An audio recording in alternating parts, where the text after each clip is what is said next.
Nevertheless, for a great many prayers, I feel much more comfortable, much more natural praying them in Slavonic because that's how I first got to know them. And I understand what I'm praying there, and the rhythm of the words on my tongue is familiar to me.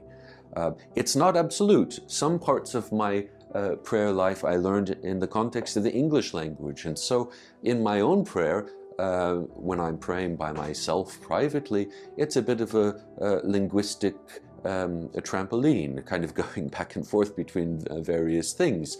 One prayer I'm in Slavonic, and then the next one is in English, not as a kind of charted out, do this in this language and that in the next, but this prayer I just happen to know in English. The prayer that Church Slavonic speakers know is Niño Pushayeshe, Lord, now lettest thou thy servant depart in peace.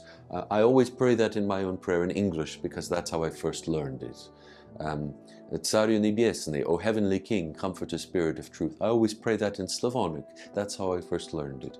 So when we say pray in your language, that might mean something different than just the obvious fact of your maternal tongue.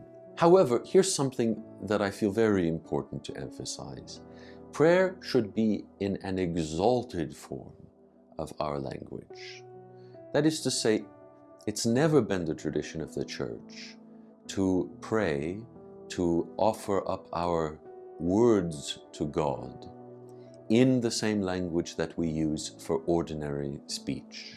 The emphasis on putting everything in the vernacular is to a point useful, and certainly it is the Orthodox custom from very early on to translate and to preach in the language that people understand as the missionary movement spreads into different areas. But it can easily be taken too far when vernacular means what vernacular literally means, which is the ordinary everyday speech.